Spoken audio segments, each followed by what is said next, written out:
ಆಷಾಢ ಮಾಸದ ಮೊದಲ ಶುಕ್ರವಾರದ ಇವತ್ತು ಮೈಸೂರಿನ ನಾಡ ಅಧಿದೇವತೆ ಚಾಮುಂಡಿ ತಾಯಿಯ ಸನ್ನಿಧಾನಕ್ಕೆ ಭಕ್ತರ ದಂಡೆ ಹರಿದು ಬಂದಿದೆ.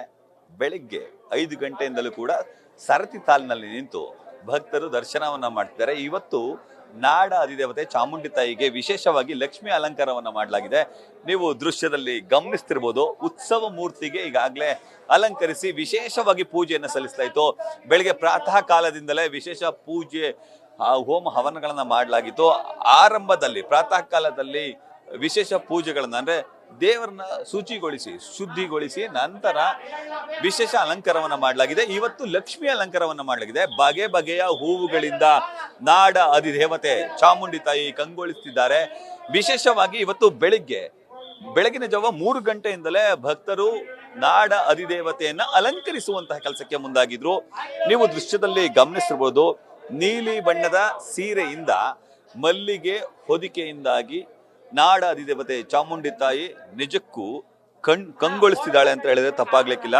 ನಾಡ ಅಧಿದೇವತೆಯನ್ನ ತುಂಬಿಕೊಳ್ಳಿಕ್ಕಾಗ್ಲೇ ದೇಶ ವಿದೇಶ ರಾಜ್ಯ ಹೊರ ಜಿಲ್ಲೆಗಳಿಂದಲೂ ಕೂಡ ಸಾಕಷ್ಟು ಮಂದಿ ಭಕ್ತರು ಆಗಮಿಸಿ ತಾಯಿಯನ್ನ ತುಂಬಿಕೊಳ್ತಿದ್ದಾರೆ. ಇಡೀ ದಿನ ಇವತ್ತು ಬೆಳಗ್ಗೆ 5 ಗಂಟೆಯಿಂದ ರಾತ್ರಿ 10 ಗಂಟೆವರೆಗೂ ಕೂಡ ನಾಡ ಅಧಿದೇವತೆಯ ದರ್ಶನ ಸಿಗಲಿರುತ್ತೆ. ಇನ್ನು ಇವತ್ತಿನ ಅಲಂಕಾರದ ಕುರಿತು ಮಾತಾಡಲಿಕ್ಕೆ ನಮ್ಮ ಜೊತೆ ಪ್ರಧಾನ ಅರ್ಚಕರಂತಹ ಶಶಿಶೇಖರ್ ದೀಕ್ಷಿತ್ ಅವರು ಇದ್ದವ್ರನ್ನ ಮಾತಾಡಿಸ್ತಾ ಹೋಗ್ತೀನಿ. ಗುರುಗಳೇ, ಇವತ್ತಿನ ಅಲಂಕಾರದ ಬಗ್ಗೆ ಮತ್ತೆ ಪೂಜೆಯ ಬಗ್ಗೆ. ಯಾದೇವಿ ಸರ್ವಭೂತೇಶು ಶಕ್ತಿ ರೂಪೇಣ ಸಂಸ್ಥಿತ ನಮಸ್ತಸ್ಯೇ ನಮೋ ನಮಃ. ಆಷಾಢ ಮಾಸ ಅಂತ ಬಹಳ ವಿಶೇಷವಾದ ಮಾಸ. ಶಕ್ತಿ ಆರಾಧನೆಗೆ ಹೆಚ್ಚು ಒತ್ತು ಕೊಟ್ಟಿರ್ತಕ್ಕಂಥ ಮಾಸ. ಅಂದರೆ ಶುಭ ಮಂಗಳ ಕಾರ್ಯಗಳು ಇಲ್ಲದೆ ಇರೋದ್ರಿಂದ ಪೂಜೆ ಮಾಡ್ತಕ್ಕಂಥ ಭಾಗ್ಯ ಸಿಗೋದು ಆಷಾಢ ಮಾಸ ಅಂತ ಹೇಳ್ತೀವಿ. ಯಾಕೆಂದರೆ ಮದುವೆ, ಮುಂಜಿ, ನಾಮಕರಣ ಇತ್ಯಾದಿ ಕಾರ್ಯಕ್ರಮಗಳಿದ್ರೆ ಗಂಡ ಒಂದು ಕಡೆ, ಹೆಂಡತಿ ಒಂದು ಕಡೆ, ಮಕ್ಕಳೊಂದು ಕಡೆ ಹೋಗಬೇಕಾಗುತ್ತೆ. ಯಾವುದೋ ಕಾರ್ಯಕ್ರಮ ಇಲ್ಲದೆ ಇರೋದ್ರಿಂದ ಸನ್ನಿಧಿಗೆ ಬಂದು ದರ್ಶನ ಮಾಡ್ತಕ್ಕಂಥದ್ದು ಉತ್ತಮ ಅಂತ ಹೇಳಕ್ಕೆ ಇಷ್ಟಪಡ್ತಾರೆ. ಅದೇ ರೀತಿ ಎಂದಿನಂತೆ ಬೆಳಗ್ಗೆ 3:30ರಿಂದ ಮಾನ್ಯಾಸುದ್ರಾಭಿಷೇಕ, ಪಂಚಾಮೃತ ಅಭಿಷೇಕ, ಆಗ ವಿವಿಧ ಬಗೆಯ ಅಲಂಕಾರಗಳು, ಆಮೇಲೆ ಲಕ್ಷ್ಮಿ ಅಲಂಕಾರ ಆಗಿರ್ತಕ್ಕಂಥದ್ದು, ವಿವಿಧ ಪುಷ್ಪಗಳಿಂದ ಅಲಂಕಾರ ಆಗಿರುತ್ತೆ. ಇಂದಿನ ವಿಶೇಷ ವ್ಯವಸ್ಥೆಗೆ ಮುಂದುವರ್ಕೊಂಡು ಹೋಗುತ್ತೆ. ಇವತ್ತಿನ ಪೂಜೆ ಮತ್ತೆ ಇವತ್ತಿನ ಅಂದ್ರೆ ಅಲಂಕಾರದ ಬಗ್ಗೆ ಮತ್ತೆ ಯಾವ ರೂಪದಲ್ಲಿದ್ದಾರೆ ತಾಯಿ ಅಂತ ಹೇಳ್ಬೋದು. ಅಂದ್ರೆ ಆಷಾಢ ಮಾಸ ಅಂದ್ರೆ ಲಕ್ಷ್ಮಿಗೆ ಪ್ರಾಧಾನ್ಯತೆ ಕೊಟ್ಟಿರ್ತಕ್ಕಂಥದ್ದು. 4 ಶುಕ್ರವಾರ ಕೂಡ ಲಕ್ಷ್ಮಿ ಅಲಂಕಾರ ಮಾಡಬೇಕು ಅಂತ ಹೇಳ್ತೇನೆ. ಸಾಮಾನ್ಯವಾಗಿ ಮನೆಯಲ್ಲಿ ಮುತ್ತೈದೆಯರು ಪೂಜೆ ಮಾಡ್ತಾರೆ. ಲಕ್ಷ್ಮಿ ಹೆಸರು ಹೇಳ್ಕೊಂಡು ಮನೆ ಬಂದವರಿಗೆ ರೋಕೆ ಬಟ್ಟೆ, ಹಣ್ಣು, ಕುಂಕುಮ ಕೊಡ್ತಕ್ಕಂಥದ್ದು ಲಕ್ಷ್ಮಿಯಿಂದ ಭಾವನೆ. ಅದರಿಂದ 4 ಶುಕ್ರವಾರ ಕೂಡ ಲಕ್ಷ್ಮಿ ಭಾವನೆಯನ್ನು ತಗೋಬೇಕು ಅನ್ನೋದು ಶಾಸ್ತ್ರ ಇರ್ತಕ್ಕಂಥ. ಆಷಾಢ ಮಾಸದಲ್ಲಿ ಯಾಕೆ ಶಕ್ತಿ ದೇವತೆಗಳನ್ನ ಆರಾಧಿಸ್ತಾರೆ ಗುರುಗಳೇ? ಅದರಲ್ಲೂ ನಾಡಾದಿ ದೇವತೆ ಚಾಮುಂಡಿ ತಾಯಿ. ಅಂದರೆ ಶಕ್ತಿ ದೇವತೆ ಆರಾಧನೆ ಮಾಡ್ತಕ್ಕಂಥದ್ದು ಅಂದರೆ ಫ್ರೀ ಆಗಿರ್ತದೆ ಅವ್ರಿಗೆ, ಯಾವುದು ಕೆಲಸ ಕಾರ್ಯಗಳಿರಲ್ಲ. ಮಾಸ ಅಂದರೆ ಫುಲ್ಲು ಮಾಡಬೇಕು ಅಂತ ಹೇಳ್ತಾನೆ, ಅಂದರೆ 1 ತಿಂಗಳು ಅಂತ ಹೇಳ್ತಾನೆ. ಅದರಿಂದ ಏನು ಶುಕ್ರವಾರ ಮತ್ತು ಕೆಲವರು ಮಂಗಳವಾರ, ಕೆಲವರು ಭಾನುವಾರ ಆ ಪದ್ಧತಿನ ಅಳವಡಿಸ್ಕೊಂಡು ಹೋಗ್ತಾರೆ. ಅವ್ರ ಮಂದಿ ಹಿರಿಯರು ಒಂದು ಪದ್ಧತಿ ಮಾಡಿರ್ತಾರೆ. ಶುಕ್ರವಾರ ಹೀಗೆ ಮಾಡಬೇಕು, ಮಂಗಳವಾರ ಹೀಗೆ, ಆ ಪದ್ಧತಿನ ಅನುಸರಿಸ್ಕೊಂಡು ಹೋಗೋದು ಸಮಯ ಅಂತ.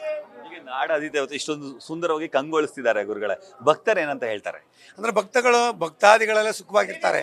ಹಾಗೆ ರೈತಾಪಿ ಜನಗಳು ಸುಖವಾಗಿರ್ತಾರೆ ಈಗ. ಯಾಕೆಂದರೆ ಈ ಋತುನಲ್ಲೇ ಮಳೆ ಬೆಳೆ ಎಲ್ಲ ಚೆನ್ನಾಗಿರ್ತಕ್ಕಂಥದ್ದು, ರೈತಾಪಿ ಜನಗಳು ಚೆನ್ನಾಗಿದ್ರೆ ನಾವೆಲ್ಲ ಸುಭಿಕ್ಷವಾಗಿರ್ತೀವಿ ಅನ್ನೋದು. ಯಾಕೆಂದರೆ ರೈತ ಅಂದರೆ ಅನ್ನದಾತ ಅಂತಾರೆ. ಅನ್ನದಾತ ಚೆನ್ನಾಗಿದ್ರೆ ನಾವೆಲ್ಲ ಚೆನ್ನಾಗಿದ್ದಂಗೆ.